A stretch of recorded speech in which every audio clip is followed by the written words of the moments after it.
Hello everyone, welcome to the What If Anime YouTube channel. Today, we are diving into an exciting new story that will take your imagination to the next level. Let's get started. What if the exiled Naruto repopulated the Uzumaki clan with Karen and Hinata? Subscribe if you enjoy the video. Uzumaki Naruto stood at the edge of the cliff, his gaze fixed on the village that had once been his home.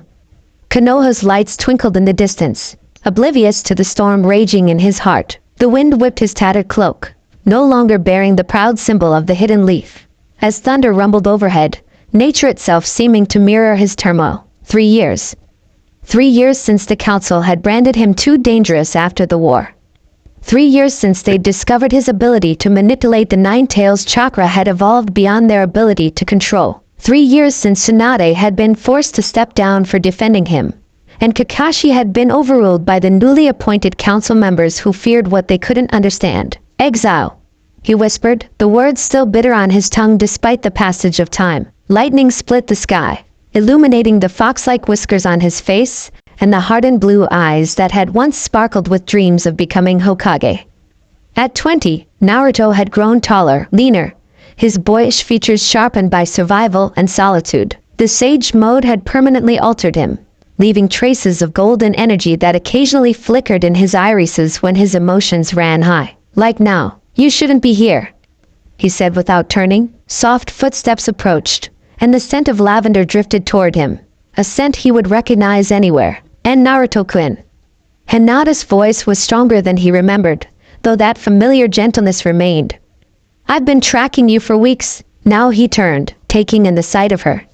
Her indigo hair was longer, framing a face that had lost some of its roundness. The Byakugan princess had blossomed into a formidable kunoichi, her posture confident despite the emotion brimming in her pale eyes. You shouldn't have come, Hinata, he said, his voice rough from disuse. Going against the council's decree makes you a criminal too. I don't care. The absence of her usual stutter surprised him. What they did was wrong. Many of us think so.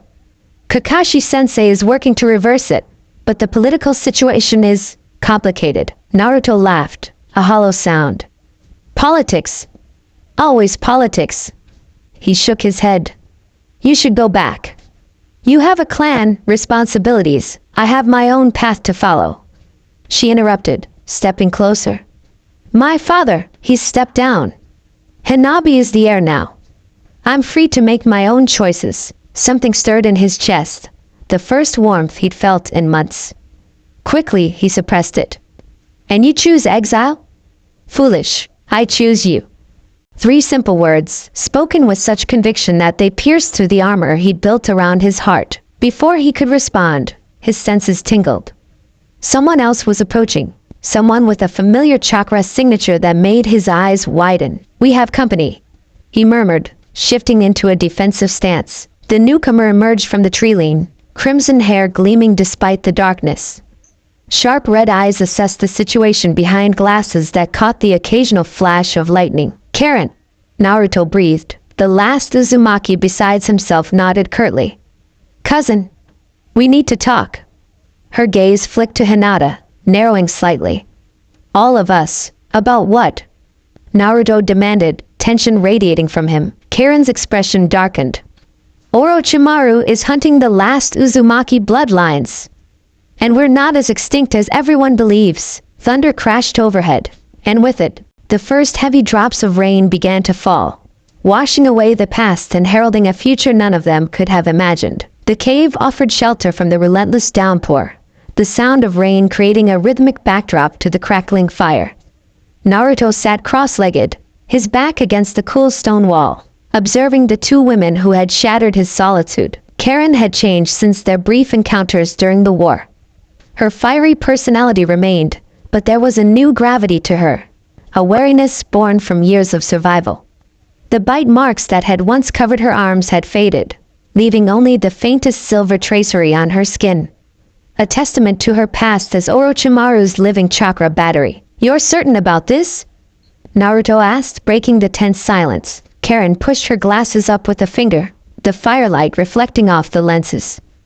I infiltrated his newest lab myself. Orochimaru believes the Uzumaki life force is the key to achieving true immortality. not just body transference.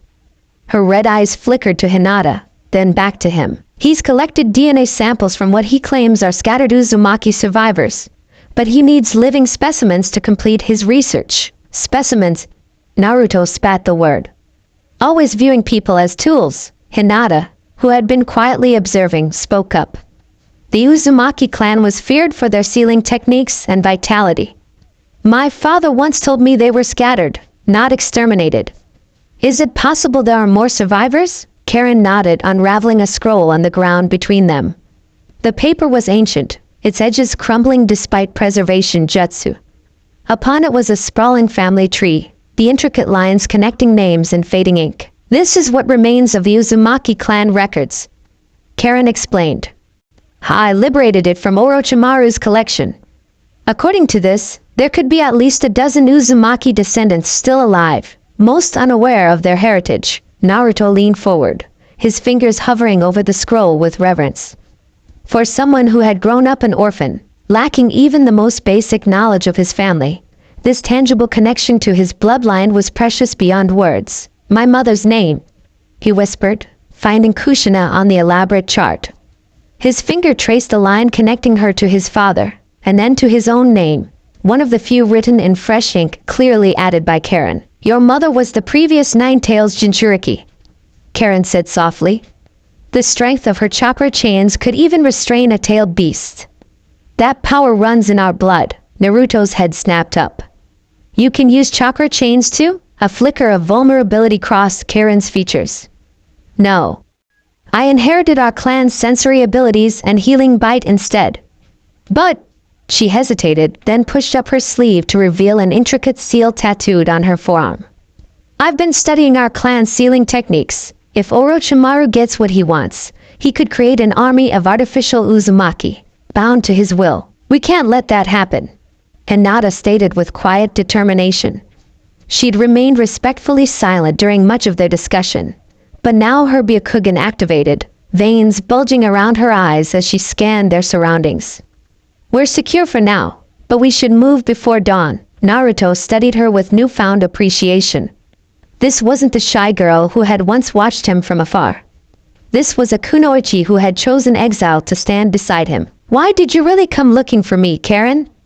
Naruto asked suddenly, his instincts telling him there was more to her story. The redhead's composure faltered for just a moment. Because we're the last true-blooded Uzumaki, and because... Her voice caught. Because I'm tired of running. Tired of being used. Orochimaru, Sasuke, everyone, they all wanted something from me. But you... Her eyes fixed on his, intense and vulnerable. You didn't even know I existed, yet you share my blood. You're the only family I have left. The raw honesty struck Naruto like a physical blow. Family. The word he'd longed for all his life. And what about you? He asked, turning to Hinata. The Hyuga princess, throwing away everything for an exile. Why? Hinata didn't flinch under his scrutiny. Instead, she reached out boldly and took his hand, a gesture that would have been unthinkable for her younger self. Because some things are worth fighting for, she said simply. Some people are worth following, even into darkness. The fire popped and sparked, casting shadows across their faces. 3 outcasts, bound by choice and circumstance, sitting at a crossroads of destiny. Naruto withdrew his hand and stood abruptly, moving to the cave entrance. Rain still fell in sheets, obscuring the forest beyond. His mind raced with possibilities, with futures he never allowed himself to envision after exile had stripped away his dreams. If what you say is true, he said without turning, if there are Uzumaki descendants out there, unaware of the danger they're in, then we need to find them first. And then what? Karen challenged. Naruto finally turned, his eyes reflecting gold in the firelight. Then we rebuild. Not just a clan, but a legacy. The Uzumaki were scattered before they could pass on their knowledge, their techniques. A newfound purpose ignited in his voice. We'll gather them, protect them, and ensure our clan never faces extinction again. That would make you a target. Hinata observed quietly. The ghost of his old grin flashed across his face. I've always been a target. But now, his gaze moved from Hinata to Karen. Now I'm not alone. The rain seemed to lighten, as if nature itself approved of the pact being formed in that humble cave.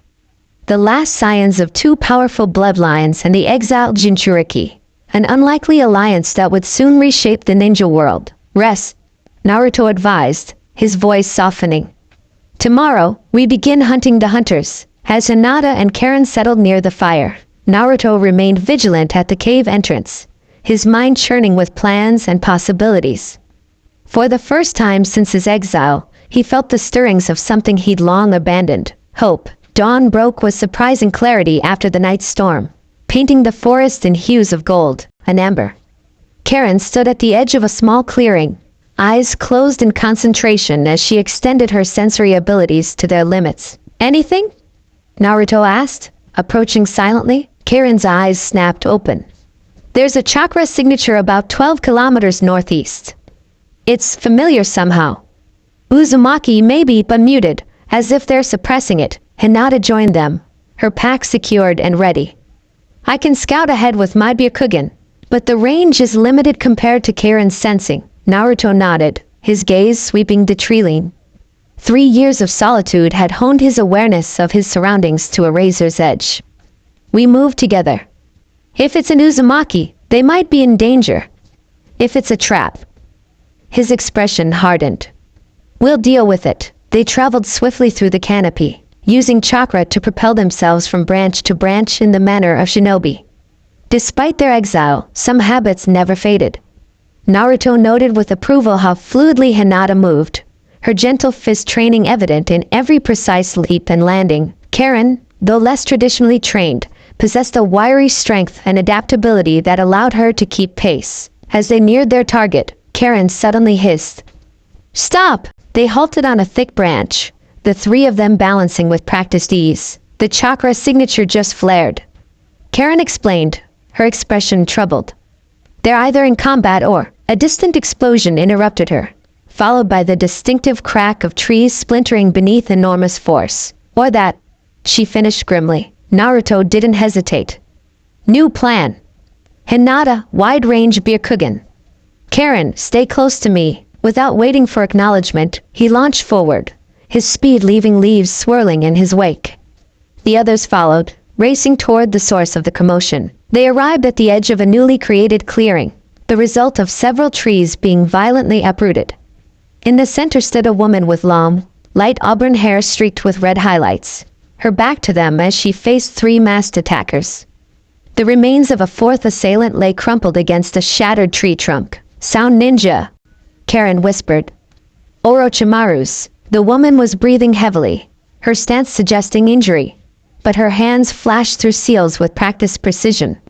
The ground beneath one attacker erupted into a mass of earthen spikes, impaling him before he could dodge. "Earth release?" Naruto murmured, surprised.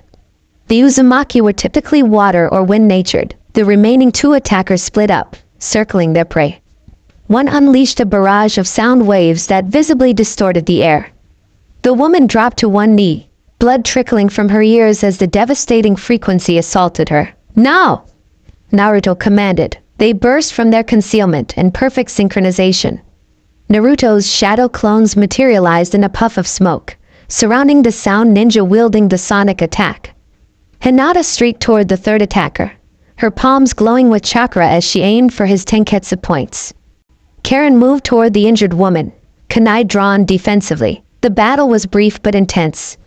Naruto's clones overwhelmed their target with sheer numbers, while the real Naruto formed a Rasengan that sent the sound ninja crashing through multiple trees. Hinata's opponent proved more challenging, his body seeming to absorb her gentle fist strikes, until she abruptly changed tactics, dropping low and sweeping his legs before driving a chakra-enhanced palm into his chest as he fell. Karen reached the woman just as she collapsed, catching her before she hit the ground. "She's lost a lot of chakra," Karen called out, her diagnostic abilities instantly assessing the stranger's condition. Naruto and Hinata secured the area, ensuring no other attackers lurked nearby. Before joining Karen, now they could see the woman clearly. Mid-20s perhaps, with features that held an echo of the Uzumaki, the slightly angular face, determined chin. Her eyes fluttered open, revealing irises of a striking violet hue. "Who?" she managed weakly. "Friends," Naruto assured her, crouching down. "You're safe now." The woman's gaze fixed on his face, then shifted to his companions, lingering on Karen's red hair. A spark of recognition flashed in her eyes. "Uzumaki," she whispered before her consciousness faded. Karen was already pulling up the woman's sleeve, preparing to offer her healing bite, when she gasped. There, on the inside of the stranger's wrist, was a small spiral symbol, the mark of the Uzumaki clan. "She's one of us," Karen confirmed, her voice tight with emotion. She bit into her own arm, then placed it against the woman's mouth. "This will restore her chakra." As the woman instinctively bit down, drawing on Karen's life force, Naruto surveyed the battlefield grimly. They knew exactly who she was and what they were after. "We need to move before reinforcements arrive." Hinata, who had been examining one of the fallen attackers, held up a small vial. They were carrying this. Some kind of extraction equipment. Her pale eyes narrowed. They weren't trying to kill her. They wanted samples for Orochimaru's experiments. Naruto growled, his anger causing a flicker of red to seep into his blue eyes. He forced it back, centering himself. "We need a secure location to regroup." Karen gently extracted her arm from the woman's grip, color already returning to the stranger's face. "I know a place. One of Orochimaru's abandoned hideouts, about a day's journey from here. He thinks it was destroyed, but I sealed off sections of it years ago as a contingency." Naruto nodded, decision made. "Lead the way." He created 4 shadow clones, 3 to erase their trail and lay false tracks, and 1 to carry their unconscious ally. As they prepared to depart, Hinata touched his arm. "Naruto couldn't," she said softly. "There's something else you should know." She held out her hand, revealing a small scroll she'd taken from the attacker. "They had this. It's a list of names and locations." Naruto unrolled it, his expression darkening as he read. "Potential Uzumaki descendants," he read aloud, "with chakra affinity assessments and breeding recommendations." The last words came out as a disgusted snarl. Karen peered over his shoulder, her face paling. "There are at least 15 names here. And this one," she pointed to a name halfway down the list. "Yahiko. I thought he died years ago during the civil war in Amigakure." "Apparently not," Naruto said grimly, rolling up the scroll and securing it in his pouch.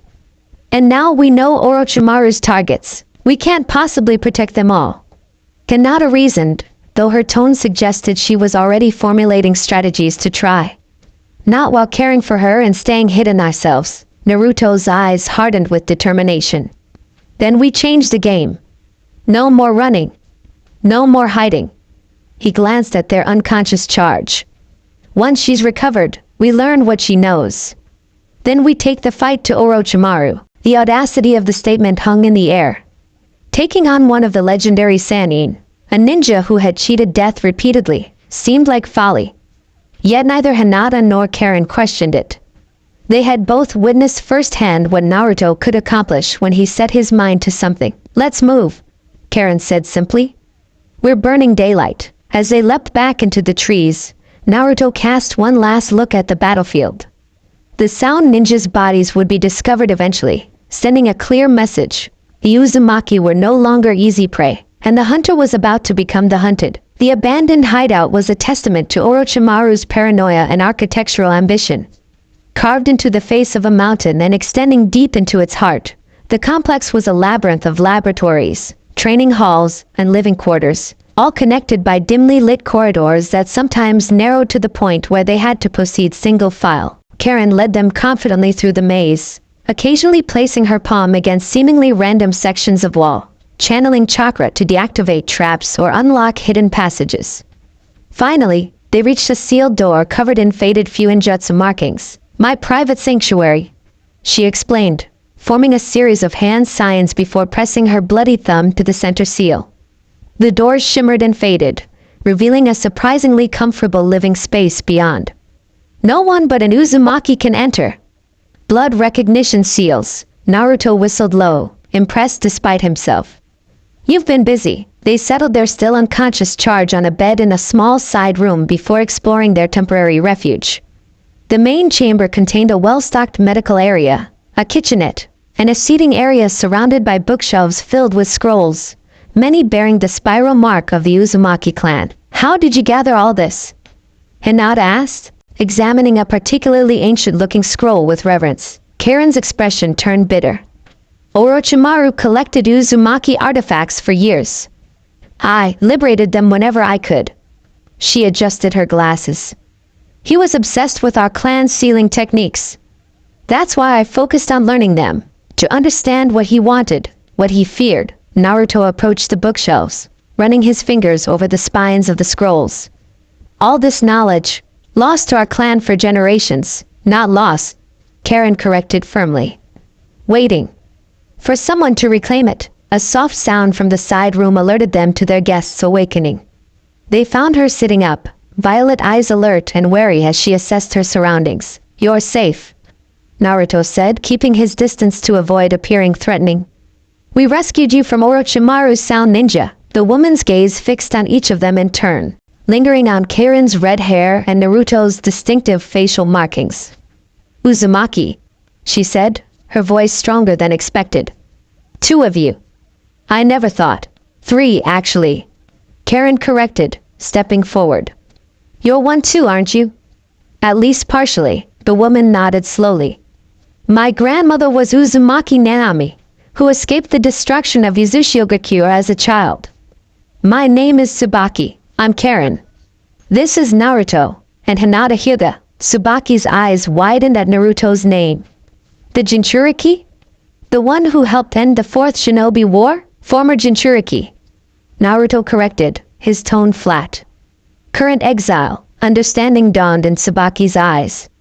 So the rumors were true.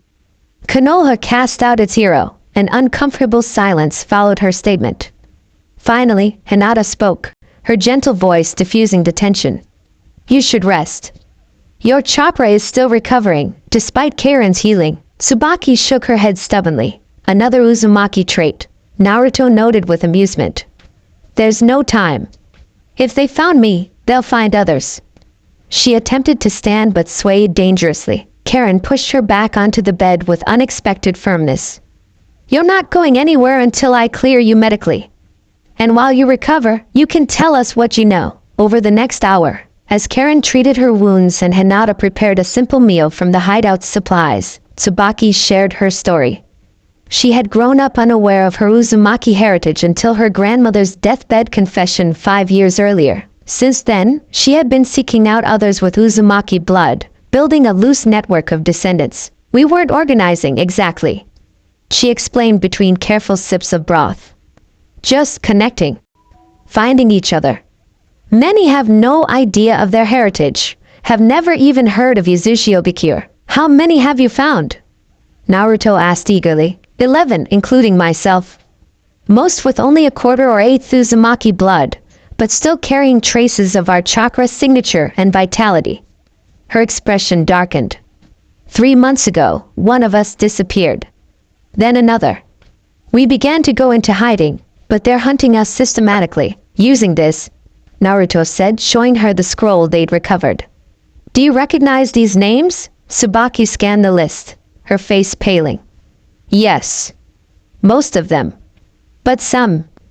She pointed to several names near the bottom. These people aren't Uzumaki descendants. At least, not that I know of. Karen peered over her shoulder. Perhaps distant branches or... Her voice trailed off as a disturbing thought occurred to her.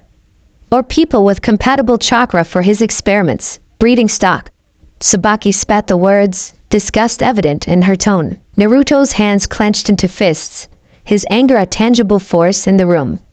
That ends now. Hinata, who had been quietly contemplating the situation, finally spoke. We need more information. Specifically, where Orochimaru is conducting these experiments, and how far he's progressed. I might know, Tsubaki admitted.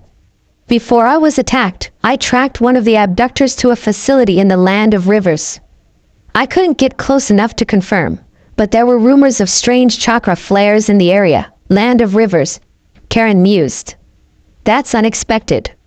Orochimaru typically avoids establishing bases near former Akatsuki territory. Unless he's using the association to misdirect attention, Hinata suggested. Or he's working with someone who has connections there. Naruto finished, a troubled expression crossing his face. Someone like Kabuto. The name sent a chill through the room. Yakushi Kabuto had been Orochimaru's right-hand man, a master of genetic manipulation who had nearly turned the tide of the Fourth Shinobi War with his Edo Tensei resurrections. I thought he'd achieve some kind of redemption, Hinata said softly. Or perhaps that's what he wanted everyone to think. Karen countered grimly. It would be just like Kabuto to play the long game. Naruto paced the room, energy radiating from him in waves. We need to confirm it's them, and what exactly they're doing with the Uzumaki they've captured. Infiltration, Hinata suggested, her tactical mind already working. Between Karen's sensory abilities, might be a Kugan, and your shadow clones, we could scout the facility without detection. No, Tsubaki interrupted, struggling once more to sit up. They'll be expecting that. Orochimaru knows your abilities too well. She looked at each of them in turn. But there's another option. Someone who might have inside information. Who? Naruto demanded. Suigetsu. Karen answered before Tsubaki could, realization dawning in her eyes. Of course. He worked with Orochimaru after the war, supposedly on sanctioned research. Suigetsu Hozuki? Hinata clarified. The swordsman from the Hidden Mist? Karen nodded, her expression complex, a mixture of irritation and reluctant respect. He's unpredictable and annoying, but he has no loyalty to Orochimaru. And he knows the way the snake thinks. Can we trust him? Naruto asked bluntly. Trust? No. Karen's lips curved into a knowing smile. But we can use him. If we can find him. I know where he was as of 2 weeks ago. Tsubaki offered. Working as a mercenary guard for trading caravans near the Land of Waves. Naruto's eyes lit up at the mention of the Land of Waves. Memories of his first real mission as a genin washing over him. That's a 3-day journey. If we push hard, you 3 should go. Tsubaki said, resting back against her pillows as fatigue overtook her again. I'm still too weak to travel, and someone needs to warn the others on that list. We can't split up. Naruto protested. It's too dangerous. We may not have a choice. Hinata said gently, laying a hand on his arm. Every day we delay puts more Uzumaki at risk. A tense silence filled the room as Naruto wrestled with the decision. Finally, he created a shadow clone that moved to stand beside Tsubaki's bed. This clone will stay with you, he decided. It has enough chakra to last a week and can dispel to alert me if there's trouble. Meanwhile, you focus on recovering and helping us narrow down which names on this list need immediate protection. Tsubaki studied the clone with interest. You really can maintain them at a distance. The stories were true, some of them. Naruto replied with a ghost of his old grin. The ones about my stubbornness were definitely understated. His comment broke the tension, drawing reluctant smiles from the women. As they finalized their plans, a strange atmosphere settled over the group, a sense of purpose, of momentum. For individuals, thrown together by circumstance and blood, forging connections that promised to grow stronger with each passing day. Later, as they prepared for the journey ahead, Naruto found Hinata alone in one of the storerooms, methodically packing medical supplies. You don't have to do this, he said quietly. This isn't your fight. Hinata didn't pause in her work, but a small smile touched her lips. When has that ever stopped me before? I'm serious, Hinata. Orochimaru is dangerous. If anything happened to you, then it would be my choice. She interrupted, finally looking up at him. Just as it was my choice to find you, to follow you. Her pale eyes held a quiet determination.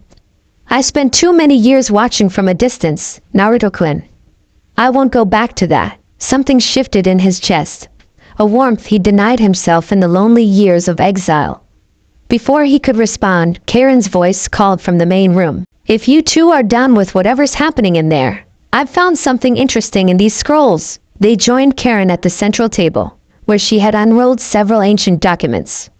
Her expression was alight with discovery. These are records of Uzumaki's sealing techniques thought lost decades ago, she explained excitedly, including one that might be particularly useful to us.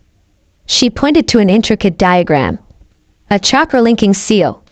It would allow us to share chakra across distances, sense each other's condition, even communicate in a limited way. Like a psychic link? Naruto asked, studying the complex array with interest. More like an emotional and energetic connection. But it requires blood from each participant, and more importantly, she hesitated, suddenly looking uncertain. It's permanent. Permanent how? Hinata asked, leaning in to examine the scroll. Once established, the link can be suppressed but never fully broken, except by death. Karen explained.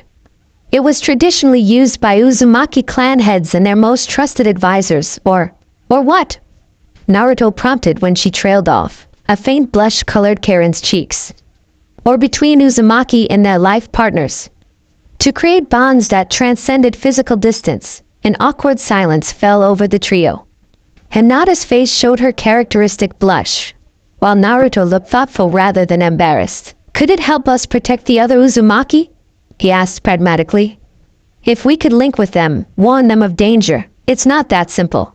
Karen interrupted, regaining her composure. The technique requires significant chakra and intimate trust. It can't be established casually or with unwilling participants. But between us? Naruto pressed, his gaze intense. Could it help us coordinate, keep each other safer on this mission? Karen blinked, caught off guard by his directness. Yes. Theoretically, then let's do it. He decided. The three of us.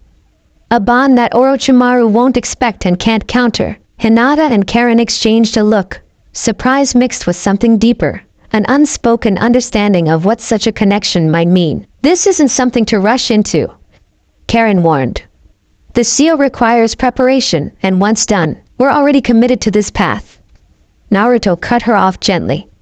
To protecting what remains of the Uzumaki, to stopping Orochimaru. If this gives us an edge, I'm willing to take the risk. He looked at Hinata. But everyone decides for themselves. No pressure. Hinata's response was immediate and unwavering.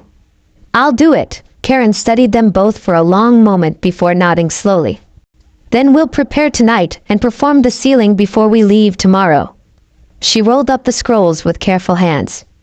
Get some rest. You'll need your strength. As they each retreated to their assigned sleeping areas, Naruto found himself standing in the doorway of the main chamber, watching Karen as she meticulously prepared the sealing materials.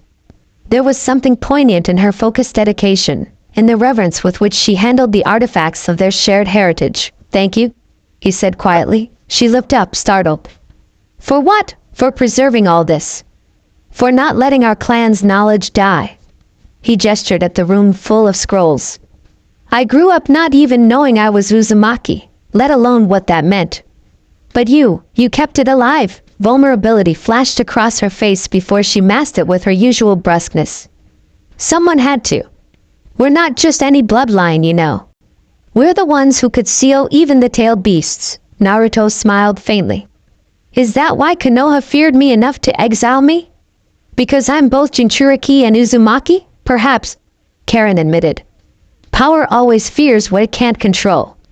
She hesitated, then added more softly. But sometimes what it fears is exactly what it needs. The weight of her words hung in the air between them. A prophecy, perhaps, or simply the wisdom of a survivor. Either way, as Naruto finally retreated to rest, he felt the first stirrings of a new possibility. Not just the revival of a clan, but the creation of something entirely new from the ashes of the old. A legacy reborn, defined not by the past, but by the bonds they would forge in the days to come. Dawn cast long shadows across the hideout's central chamber. Karen had spent hours preparing the ritual space, drawing intricate sealing arrays on the stone floor using a mixture of ink and her own blood. At the center lay 3 small ceramic bowls, each positioned at the point of a triangle. Are you sure about this? She asked again, looking between Naruto and Hinata. Once done, this can't be undone. I've never been more certain. Hinata said quietly, her usual hesitation absent. Naruto simply nodded, his blue eyes solemn. Let's begin. The ritual was both simpler and more complex than they had anticipated. Following Karen's instructions, they each took position at one point of the triangle, kneeling before the empty bowls. First, we synchronize our breathing. Karen directed. Then, when I give the signal, we each make a small cut on our palm and allow our blood to fill the bowl before us. As they breathed together, the air in the chamber seemed to thicken, charged with anticipation and the latent power of ancient Fuinjutsu. Naruto felt his connection to Kurama stir within him, not the fox itself, which had been extracted years ago, but the echo of its chakra that had permanently altered his own. No, Karen whispered. 3 kunai flashed in unison, 3 palms bled into 3 bowls. When each contained a small pool of crimson, Karen began forming hand signs, complex sequences that neither Naruto nor Hinata recognized. With blood and breath, with chakra and will, she intoned, her voice taking on a resonant quality that filled the chamber. We forged bonds beyond flesh, beyond distance, beyond time. The ceiling array began to glow, first with a subtle blue light that gradually shifted to a deep, vibrant red. The blood in each bowl seemed to move of its own accord, rising into the air in thin strands that twisted and danced like living things. Concentrate on the others, Karen instructed, her eyes closed in intense focus. Feel their chakra, their essence. Naruto had experienced many strange sensations in his life, from the chaotic power of Kurama's chakra to the serene energy of Sage Mode, but nothing quite like this. He became acutely aware of Hinata's presence, her chakra a soothing lavender stream, flowing with gentle strength, and Karen's, vibrant crimson, complex and layered, with depths of determination and resilience he hadn't fully appreciated before. The floating strands of blood began to move toward the center of the array, intertwining in an intricate dance. As they touched, Naruto felt a jolt, as if something had clicked into place inside him. Final seal, Karen announced, her hands forming one last sign.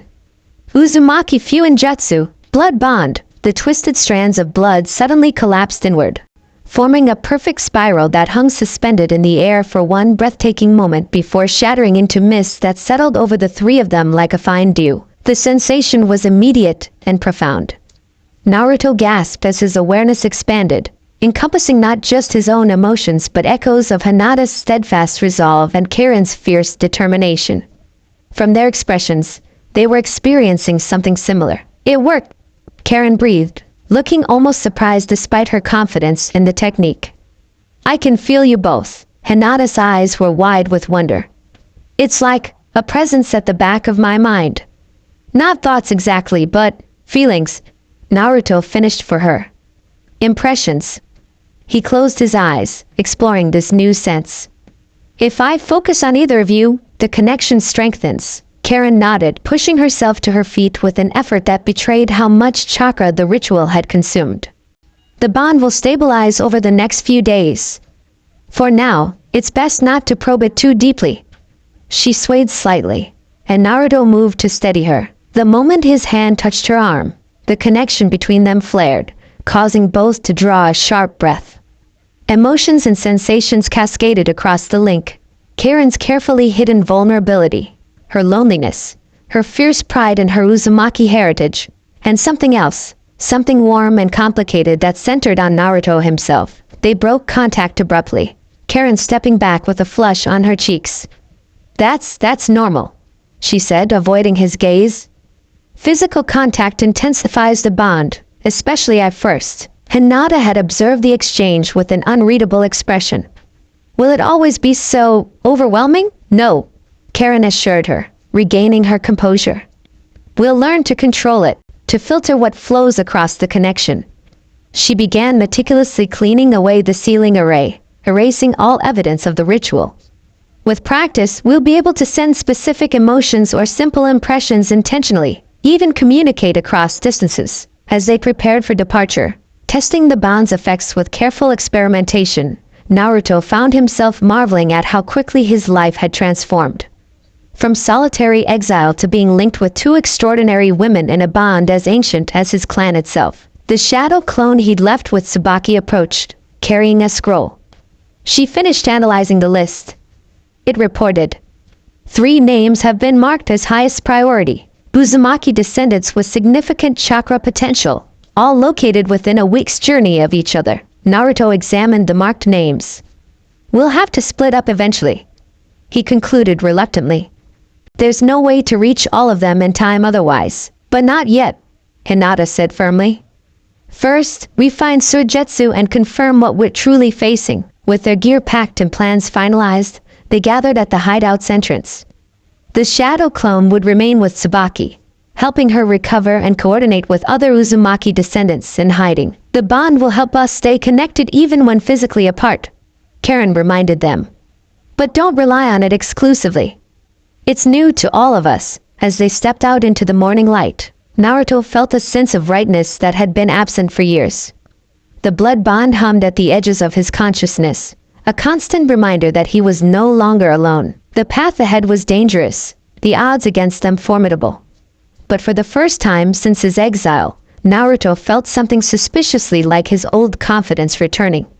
Not the brash certainty of his youth, but something deeper, tempered by loss and strengthened by the new connections he'd forged. Together, they moved swiftly through the forest, three shadows blending into one as they began the journey toward a future none of them could fully envision, but one they would face united. The land of waves had changed dramatically since Naruto's first visit as a genin. The Great Naruto Bridge, a name that still brought a flush of embarrassment to his face, had transformed the island nation's economy. What had once been a poverty-stricken country under Gato's cruel grip was now a bustling trading hub, with ships from all 5 great nations crowding its expanded harbor. Keep your hood up, Karen murmured as they navigated the crowded market street. You're still too recognizable. They had all adopted disguises for this phase of their journey. Naruto wore a trader's attire, his distinctive hair hidden beneath a hooded cloak. Hinata had bound her long hair high and adopted the simple dress of a merchant's wife. While Karen posed as her sister, her crimson hair dyed a less conspicuous brown. According to Tsubaki, Suigetsu frequents a tavern called the Rusty Kanai near the harbor. Karen explained, leading them through a maze of alleyways. It caters to mercenaries and missing nin. No questions asked, no faces remembered. The tavern matched its name perfectly. A weathered establishment with rust-colored walls and windows so grimy they obscured the interior. A crude painting of a corroded kanai hung above the door, swinging gently in the sea breeze. I should go in alone, Karen suggested. Suigetsu knows me, and 3 strangers asking questions will attract attention. Naruto frowned, disliking the idea of separation. Since forming the blood bond, he'd grown accustomed to the constant awareness of both women's presence. A comforting background hum of connected chakra. The thought of Karen facing potential danger alone didn't sit well with him. Hinata sensed his concern through their link and placed a gentle hand on his arm. I'll find a position nearby where I can monitor with my Byakugan, she offered. If anything seems wrong, I'll signal immediately. The logical division of labor eventually won out over his protective instincts. Naruto secured a table at an outdoor cafe across the street, positioned to watch the tavern entrance, while Hinata found a secluded spot on a nearby rooftop. Through their bond, he could sense her activating her Byakugan, her focus sharpening to a laser point. Karen gave them both a confident nod before pushing through the tavern door. Inside, the Rusty Kanai lived up to its reputation.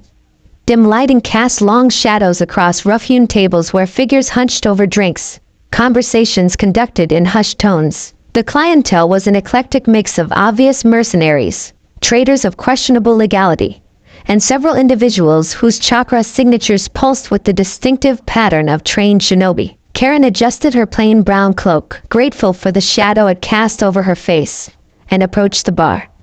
The bartender, a hulking man with more scars than unblemished skin, looked her over with disinterest. What'll it be? Information, Karen replied quietly, sliding a substantial coin across the counter. Suigetsu Hozuki, the man's eyes narrowed fractionally as he pocketed the coin. Haven't seen him today. Usually comes in around sunset. He turned away to serve another customer. Conversation clearly over. Karen ordered a drink she had no intention of consuming and settled at a corner table with a clear view of the entrance. Through the blood bond, she sent a pulse of information to her companions, a blend of patience and alertness that conveyed her intent to wait. The hours crawled by, the tavern gradually filling as evening approached. Hinata rotated positions occasionally to avoid detection, while Naruto forced himself to remain seated despite his growing impatience. Their bond allowed them to maintain a constant awareness of each other's status. Hinata's serene vigilance, Karen's careful observation, Naruto's restless energy. Just as the sun began to set, painting the harbor in tones of gold and crimson, a familiar chakra signature approached the tavern. Karen straightened imperceptibly, sending a sharp pulse of recognition through the bond. The door swung open to admit a lean figure with distinctive white-blue hair, a massive sword wrapped in bandages strapped to his back. Suigetsu Hozuki had changed little in the years since Karen had last seen him, still carrying himself with the same casual arrogance, still revealing pointed teeth when he smirked at the bartender in greeting. He scanned the room habitually, a predator assessing potential threats. When his violet eyes landed on Karen, they widened fractionally before narrowing in calculation. Without breaking eye contact, he changed direction and sauntered toward her table. Well, he drawled, dropping into the chair opposite her. If it isn't my favorite redhead.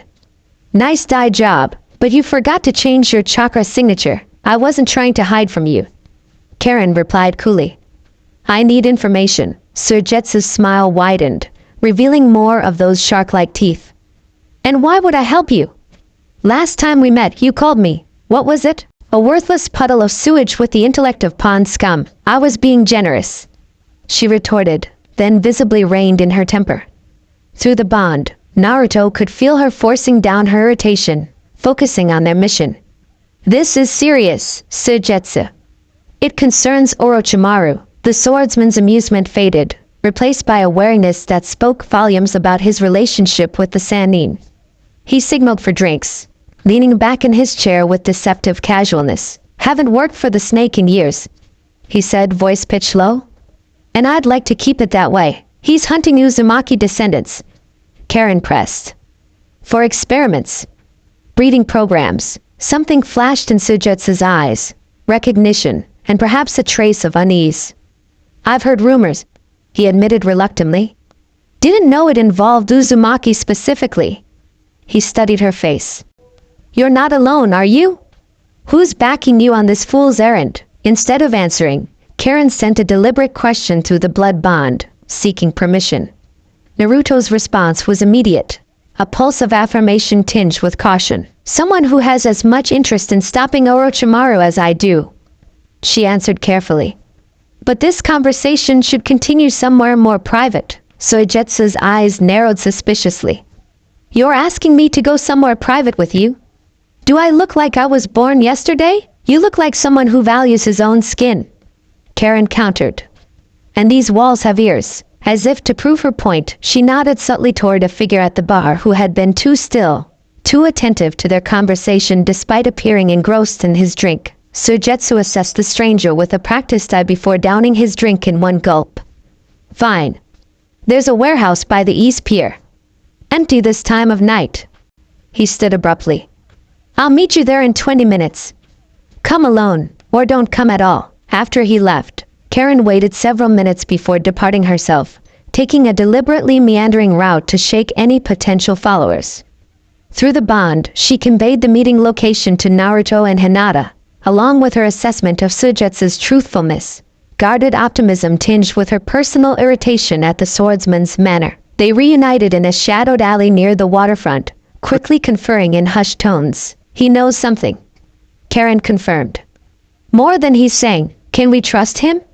Hinata asked, her Byakugan deactivated but her senses still alert. Trust? No, Karen echoed her earlier assessment. But he hates Orochimaru almost as much as we do. Different reasons, same result. Naruto considered their options. I'll come with you. Hinata, can you maintain surveillance from outside? She nodded, understanding the strategy. With her Byakugan, she could monitor the meeting while remaining undetected, ready to intervene if necessary. The warehouse loomed against the darkening sky, its weathered boards and rusted metal roof suggesting long abandonment. Karen entered first, Naruto following at a distance, his presence concealed by a subtle genjutsu Hinata had helped him refine during their journey. Inside, the cavernous space was mostly empty, save for a few forgotten crates and the lingering smell of fish and salt. Moonlight filtered through holes in the roof, casting eerie patterns across the floor. Suigetsu emerged from behind a stack of crates, his sword now held casually over one shoulder. I said come alone, he drawled, eyes scanning the shadows where Naruto lurked, and I decided that was a stupid request. Karen replied bluntly. You're not exactly known for your trustworthiness. The swordsman chuckled, seeming more amused than offended. Fair enough. So, who's your invisible friend? His eyes narrowed. Wait. That chakra signature. It can't be. Naruto stepped forward, allowing the genjutsu to dispel. It's been a while, Sojetsu. Well, fuck me sideways. Sojetsu breathed, genuine surprise replacing his usual smirk. The exiled hero himself. I heard you'd gone rogue after Konoha kicked you out. His gaze darted between Naruto and Karen. Interesting company you're keeping these days. We need information. Naruto stated, cutting to the chase. About Orochimaru's current operations. Specifically, what he's doing with the Uzumaki he's capturing. Soijetsu's expression sobered. It's not just Orochimaru anymore.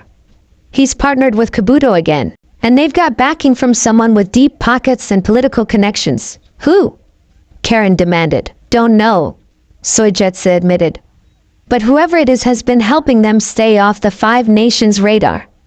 Official reports say Orochimaru is conducting sanctioned research into Kekkei Genkai preservation.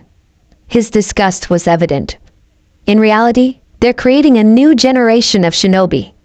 Designer children with carefully selected bloodlines. Naruto's stomach turned at the confirmation of their fears. And the Uzumaki? Soijetsu sighed, setting his sword down and leaning against a crate. The Uzumaki life force is the key to their whole operation. They needed to stabilize the genetic modifications they're making to the embryos. Embryos? Karen echoed, horror creeping into her voice. They're not just gathering Uzumaki to study them. Soijetsu clarified grimly. They're harvesting genetic material, combining it with other bloodlines. Creating embryos that are part Uzumaki, part whatever other Kekkei Genkai they're trying to incorporate. The implications hit like a physical blow. Through the blood bond, Naruto felt Karen's shock and revulsion mirroring his own, along with Hinata's more distant but equally disturbed reaction as she monitored the conversation. How do you know all this? Naruto asked suspiciously. Soijetsu's smile was bitter. Because they tried to recruit me. Wanted my hydrification technique for their little genetic cocktail. His hand drifted unconsciously to the sword at his side. I declined. Messily. Been watching my back ever since. Where is this facility? Karen pressed. The one in the land of rivers? Soijetsu looked impressed. You've done your homework. Yes, it's there, built into the side of a mountain, not far from the old Akatsuki hideout. He reached into his pouch and withdrew a folded paper, which he tossed to Naruto. Map. Security details. Everything I could gather without getting too close. Naruto caught it, surprised by the swordsman's apparent cooperation. Why help us? What's in it for you, besides the pleasure of screwing over Orochimaru? Soijetsu grinned savagely. Let's just say I sleep better knowing those psychopaths aren't creating an army of genetically engineered super soldiers with my abilities. The grin faded. And I owe someone. Someone they took. Another Hozuki? Karen guessed. Soijetsu's expression closed off. Something like that. He picked up his sword, signaling the end of the conversation. That map will gig you in, but what you do after that is your problem. If you're smart, you'll gather whatever Uzumaki you can find and disappear to some remote island where Orochimaru can't find you. That's not an option. Naruto stated flatly. This ends. Permanently. Soijetsu studied him for a long moment, something like respect flickering in his eyes. You know, I always thought your whole never give up shtick was just talk. Inspiring the troops and all that. He shook his head. Maybe there's something to it after all. Will you help us? Naruto asked directly. The swordsman's laugh was sharp and humorless. Direct as ever. No, I won't be joining your suicide mission. But, he hesitated, then reached into his pouch again, extracting a small vial of clear liquid. If you make it to Orochimaru, give him this. Tell him it's from the worthless puddle. Karen took the vial cautiously. What is it? Insurance. Soijetsu replied cryptically. He'll understand. With that, he hoisted his sword and moved toward the warehouse exit. At the door, he paused, looking back at Naruto. One more thing. If you're gathering Uzumaki, there's a woman in the land of hot water. Runs an orphanage near the old shinobi village. Red hair, wicked temper. Didn't give her name, but had your clan's spiral tattooed on her shoulder. He shrugged. Might be worth looking into. Before they could ask more questions, he was gone, dissolving into a puddle of water that slipped through a crack in the floorboards. Hinata joined them moments later, having deactivated her Byakugan. He was telling the truth, she confirmed. Or at least, he believes what he told us is true. Naruto unfolded the map, studying the detailed layout of the facility. This changes our plans. We can't wait any longer. Karen nodded grimly, examining the vials Suigetsu had given them. If they're already creating embryos, it won't be long before they move to the next phase, gestational surrogates. Hinata said softly, her medical knowledge filling in the horrifying blank. They'll need women to carry these creations. The implication hung heavy in the air. They all knew who the primary candidates would be. The female Uzumaki descendants Orochimaru had been gathering, prized not just for their genetic material but for their body's ability to nurture the modified embryos. We move tonight, Naruto decided, his voice hardening with resolve. Send word to Tsubaki. Tell her to warn the woman Suigetsu mentioned and any other Uzumaki she can reach. He rolled up the map, his eyes glinting with determination. It's time to take the fight to Orochimaru. As they left the warehouse, the blood bond thrummed with shared purpose and a darker emotion they all felt but none voiced aloud. Vengeance. Not just for themselves, but for their clan, past, present, and the future generations that Orochimaru threatened to corrupt before they were even born. The journey to the land of rivers took 2 days of hard travel, during which they barely stopped to rest. The facility's location, tucked into the side of a mountain in a remote valley, was as defensible as it was isolated, a fitting choice for Orochimaru's latest lair. From their vantage point on a neighboring ridge, they studied the complex through Hinata's Byakugan. Unlike many of Orochimaru's previous hideouts, this one made no attempt to hide its exterior presence. A modern research facility had been built into the mountainside, complete with landing pads for supplies and a perimeter fence patrolled by guards. It's a front, Karen concluded, studying the blueprints Suigetsu had provided. The Real laboratory is inside the mountain, accessible through a concealed entrance in the main building. Hinata focused her enhanced vision, penetrating layers of rock and reinforced walls. 3 levels of underground facilities, she reported. The lowest level is heavily shielded, but I can make out multiple chakra signatures, at least 20 guards and... She frowned, concentrating harder. 7 distinct signatures that appear to be in containment cells. They have the same resonance as your chakra, she added, glancing at Naruto and Karen. Uzumaki, most likely. Can you see Orochimaru? Or Kabuto? Naruto asked tensely. Hinata shook her head. There's a section on the lowest level that's completely blocked from my view. Some kind of specialized barrier jutsu. That would be where they're conducting the most sensitive experiments, Karen said grimly. And where we'll find the leadership. They retreated to a secluded cave they'd established as their temporary base, spreading out Suigetsu's maps and their own notes. The plan they developed was necessarily complex, built around their unique abilities and the blood bond that connected them. The challenge is bypassing the security without alerting the entire facility, Karen explained, tracing routes on the map. Once they know we're there, they'll either move the captives or use them as hostages. We need a distraction, Naruto suggested, his tactical mind, honed by years of leading troops during the war, working through possibilities. Something to draw attention away from our real point of entry. Hinata straightened suddenly, her eyes widening with inspiration. Not a distraction, she said quietly. A legitimate emergency. One that forces them to follow evacuation protocols. Both Naruto and Karen looked at her with newfound respect as she outlined her plan. A sophisticated approach that played to all their strengths. By the time darkness fell again, they were ready. The operation began at midnight, when guard rotations would create a brief vulnerability in the perimeter patrols. Naruto, transformed by a subtle henge that altered his features just enough to avoid recognition, approached the main gate in the uniform of a supply courier. The credentials Suigetsu had provided passed initial scrutiny, allowing him to drive a small transport vehicle into the facility's receiving bay. Meanwhile, Hinata had positioned herself on the mountainside above the complex, using her Byakugan to monitor both Naruto's progress and the movement of guards. Through the blood bond, she relayed information in pulses of emotion and imagery rather than words, a form of communication they'd refined during their journey. Karen waited at a predetermined position near an emergency exit. Her sensory abilities extended to their limits as she tracked chakra signatures throughout the facility. The blood bond allowed her to maintain awareness of her companion's positions while focusing her primary attention on detecting any approach of Orochimaru or Kabuto's distinctive chakra. Inside the receiving bay, Naruto unloaded several crates of medical supplies, exchanging casual conversation with the supervisor.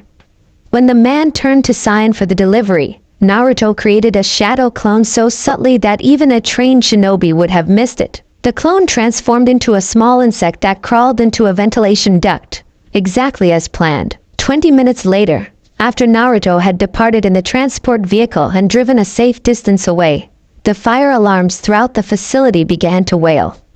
Smoke poured from ventilation systems on multiple levels, triggering automatic protocols. Guards rushed to designated response positions while researchers secured sensitive materials and began moving toward emergency exits. In the confusion, Karen slipped through one such exit as panicked staff evacuated, moving against the flow with the confidence of someone who belonged. Her henge depicted her as a senior researcher, her authoritative manner discouraging questions as she headed deeper into the facility rather than toward safety. Simultaneously, Naruto's insect clone had transformed back into human form in a secluded maintenance tunnel, where it created multiple additional clones.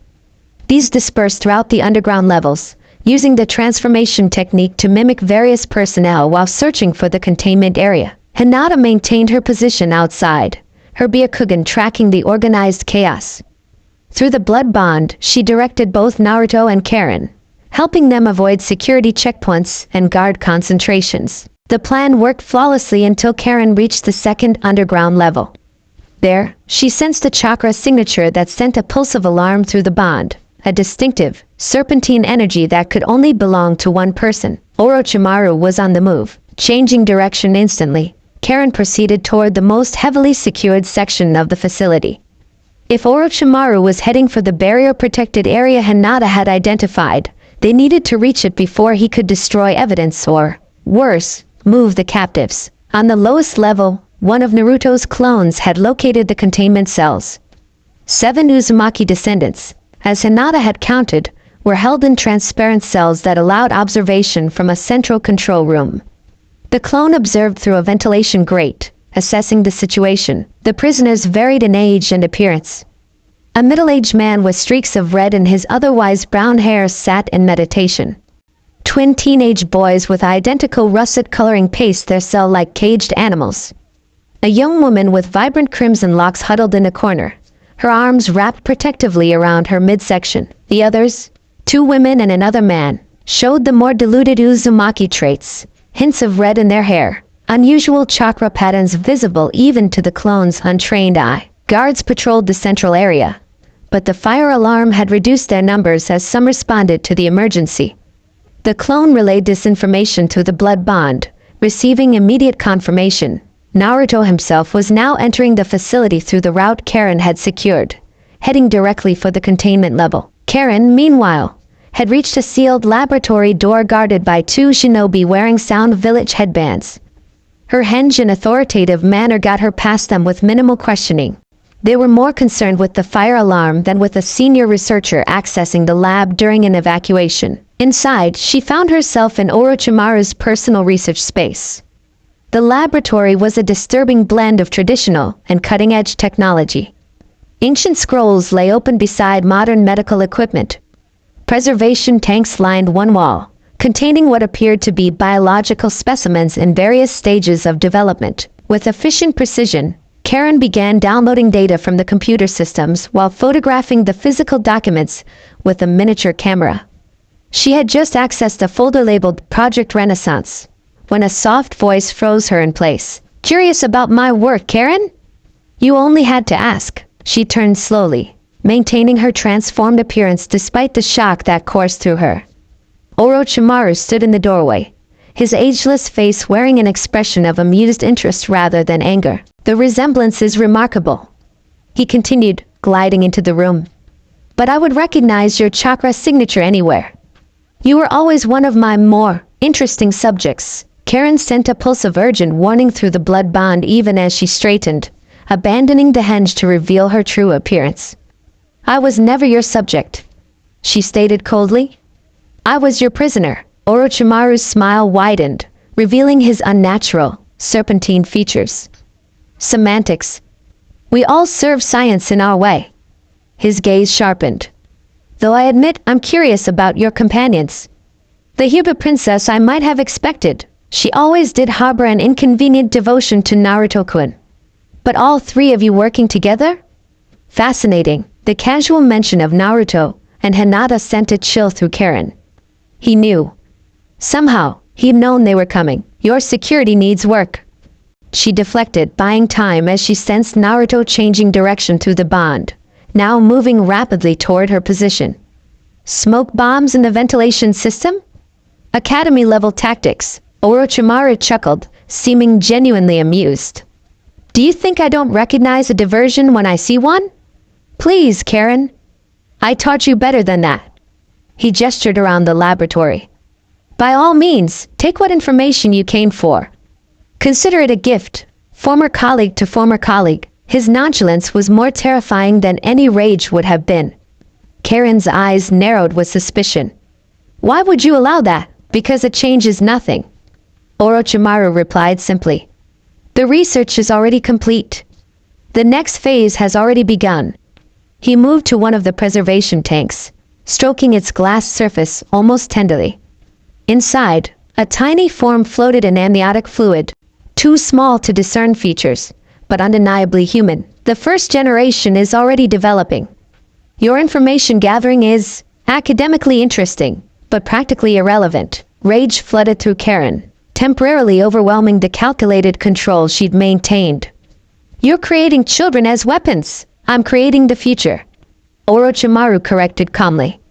A new generation of shinobi with unprecedented abilities.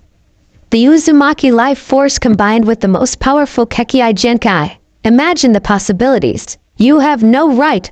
Karen hissed, her chakra chains materializing around her arms in response to her emotional state.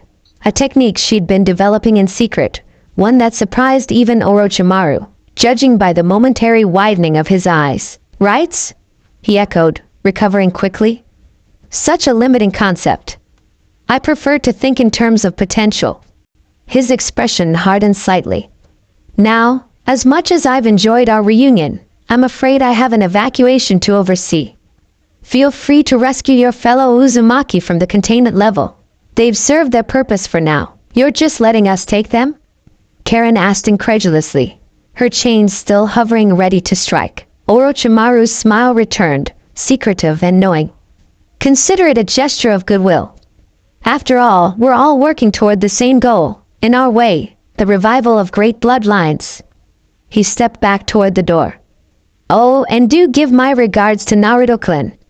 Tell him I've been following his exile with great interest. Such wasted potential in that boy. Before Karen could respond, Kabuto appeared in the doorway behind Orochimaru. The transport is ready, he reported, his gaze fixing on Karen with clinical interest. Another Uzumaki specimen. How convenient. His glasses glinted in the harsh laboratory light. Should we detain her? No need, Orochimaru replied, already moving toward the exit. She and her friends have a purpose to serve, whether they realize it or not. He paused at the threshold, looking back at Karen with an expression that chilled her blood. The samples we've already collected are quite sufficient. And there will always be more Uzumaki to find, once you've gathered them for us. With that cryptic statement, he and Kabuto vanished, leaving Karen shaken but determined. She quickly finished downloading the critical research data, sending urgent pulses through the blood bond to update Naruto and Hinata on this disturbing development. Meanwhile, on the containment level, Naruto had abandoned subtlety. with most of the security forces responding to the fire alarm and Orochimaru apparently allowing their rescue mission to proceed. He'd created dozens of shadow clones to overwhelm the remaining guards. The prisoners watched in disbelief as the containment barriers deactivated one by one. "Who are you?" demanded the middle-aged man, the first to step cautiously from his cell. Naruto lowered his hood, revealing his distinctive features. "Uzumaki Naruto. I'm here to get you all out." Recognition dawned on several faces. His reputation from the war had spread far, as had the news of his exile. The twin boys exchanged excited glances, while the pregnant woman regarded him with cautious hope. "Why would you risk yourself for us?"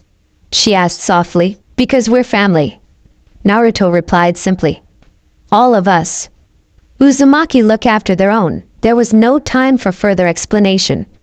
Hinata had alerted them through the bomb that security forces were regrouping, suggesting Orochimaru's goodwill had definite limits.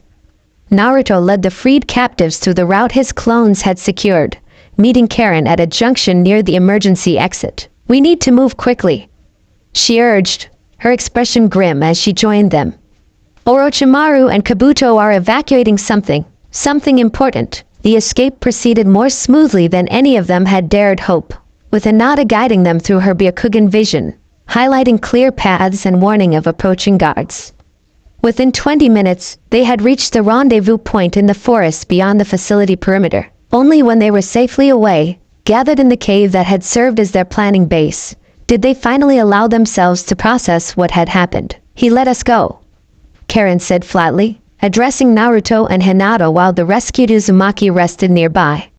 "He knew we were coming, knew exactly what we were doing, and he let us take them." "Why?" Hinata asked, her Byakugan activated intermittently to scan for pursuers. "Because they've already achieved their primary objective," Karen explained, connecting the data device she'd used to the portable computer they'd brought. "According to these files, they've successfully created viable embryos combining Uzumaki life force with various Kekii Genkai." The pregnant woman, Naruto realized with horror. "Is she?" "No," Karen assured him, having examined the young woman briefly during their escape.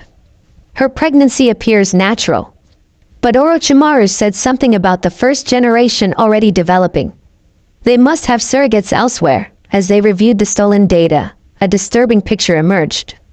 Project Renaissance, as Orochimaru had named it, was indeed focused on creating a new generation of enhanced shinobi. The Uzumaki bloodline was central to the project, providing the vitality and chakra capacity needed to stabilize the genetic modifications. "There's something else," Karen said, her voice dropping as she scrolled through a particularly encrypted section she'd managed to access.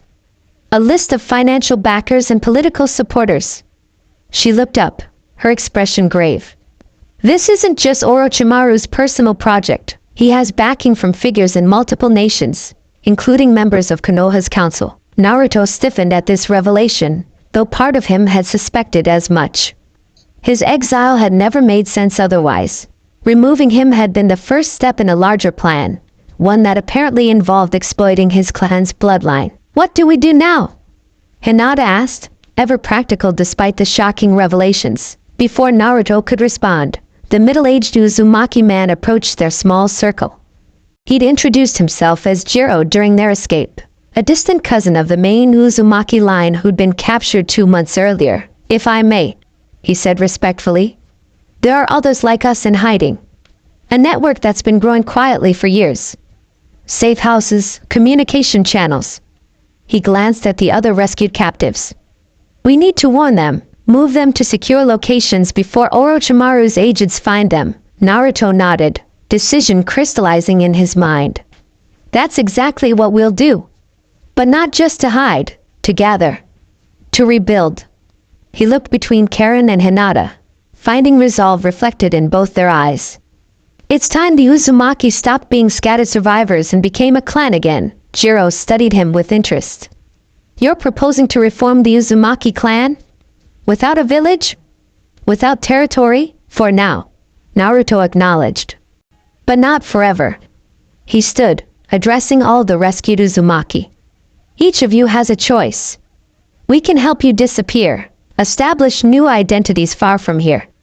Or you can join us, help us find others, protect them, and begin rebuilding what was lost when Uzumaki fell. His words hung in the air, laden with possibility and unspoken challenges. One by one, the former captives exchanged glances, a silent communication passing between them. It was the pregnant woman who spoke first, rising to her feet with a grace that belied her condition. "My name is Emmy," she said, her voice stronger than before. "My child will be born in 3 months' time. I want them to know their heritage, to be proud of the blood that flows in their veins." She placed a hand on her rounded belly. "I will join you." The twins stepped forward next, introducing themselves as Kazuo and Kaido. "We've been running our whole lives," Kazuo said. "We're tired of running." Kaido finished. One by one, the others declared their intention to join the nascent revival of their clan. Only one, an older woman named Miyuki, declined, explaining that her civilian husband and children believed her dead, and she needed to return to them. "We'll ensure you reach them safely," Naruto promised. "And if you ever need us, any of you, we'll come." As night deepened around them, plans began to form. Jiro's knowledge of the Uzumaki network proved invaluable, as did Tsubaki's continued coordination from Karen's hidden sanctuary. Through the blood bond, Naruto, Karen, and Hinata shared not just tactical thoughts but deeper emotions, determination, hope, and a growing sense of shared purpose that transcended their individual motivations. Later, as the others rested in preparation for the journey ahead, Naruto found himself standing watch at the cave entrance, gazing at the stars. Hinata joined him silently, her presence a soothing balm through their connection. "We're painting targets on ourselves," he said quietly. "Orochimaru, the council, whoever else is involved in this project, they'll come after us eventually." "Yes," she agreed simply. "But we'll be ready. You didn't sign up for this," he continued, turning to face her.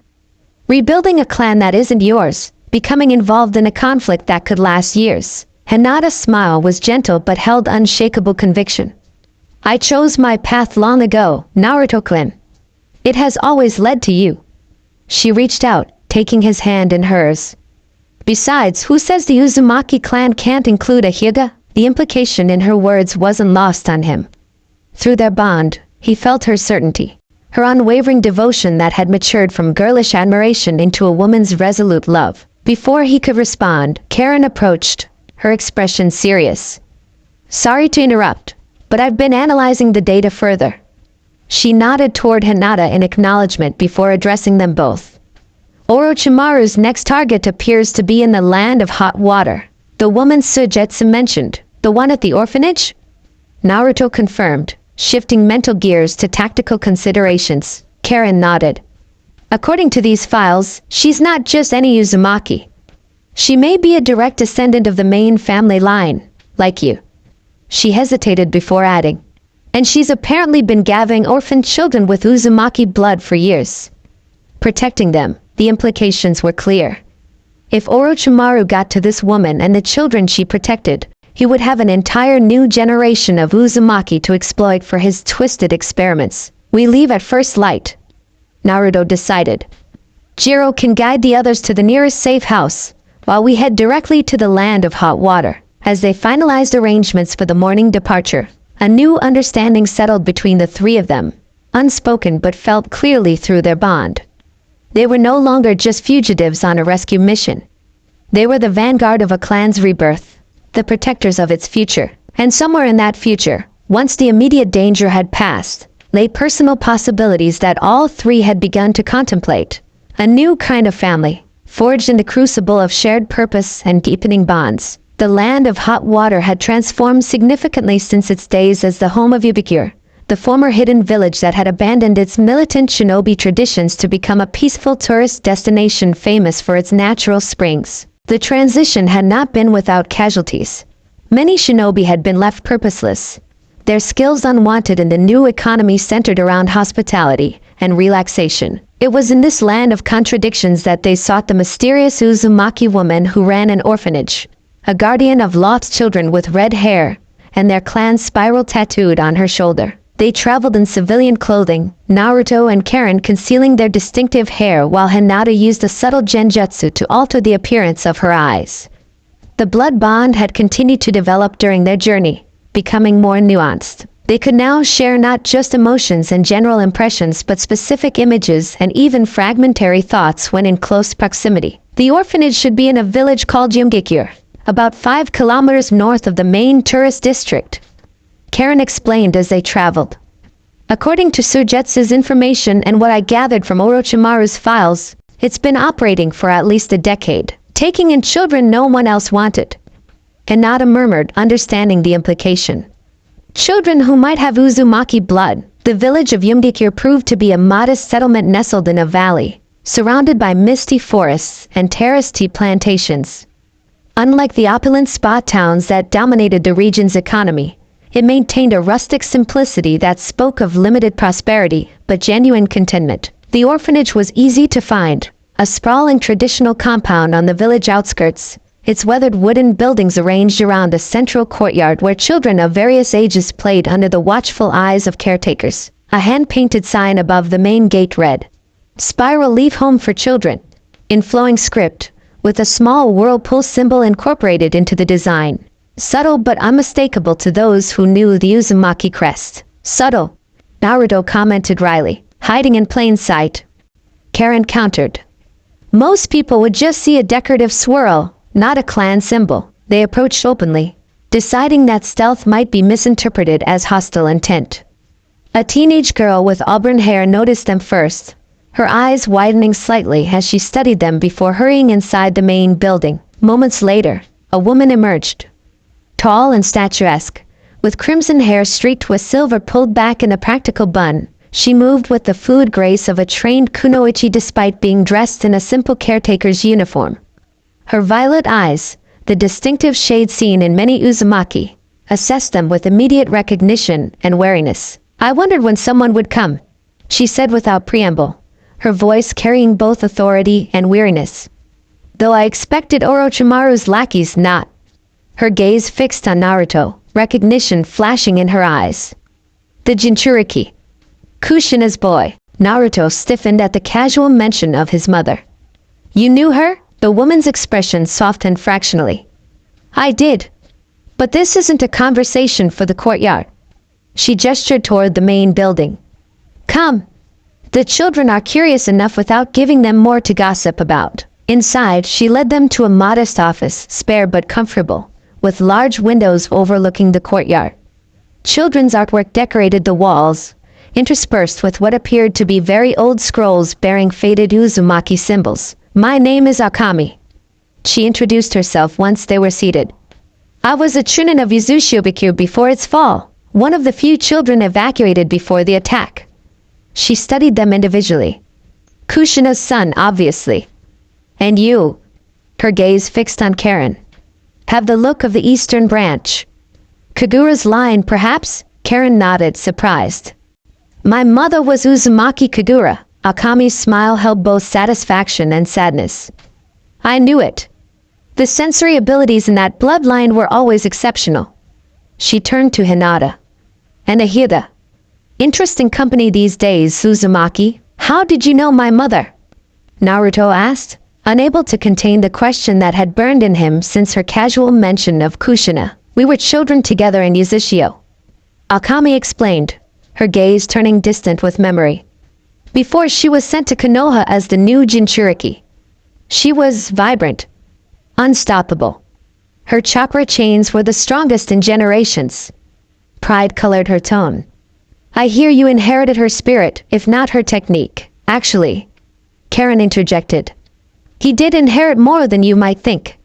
She looked at Naruto questioningly, receiving a nod of permission through their bond. "We're not just here by coincidence. We're gathering Uzumaki, protecting them from Orochimaru." Akami's expression hardened at the name. "That snake has been sniffing around for years, sending adoption agents with too many questions about bloodlines and family histories." Her hand drifted unconsciously to her shoulder, where the Uzumaki spiral was tattooed. "I've sent them away every time. It's worse than inquiries now," Naruto explained grimly. "He's abducting Uzumaki descendants for experiments, creating genetically modified embryos with our bloodline." If she was shocked by this revelation, Akami didn't show it. Instead, she nodded as if confirming a long-held suspicion. I feared something like this. It's why I've been gathering the children, those with even a hint of Uzumaki blood, orphaned or abandoned. Better they grow up here, knowing their heritage, than become lab specimens.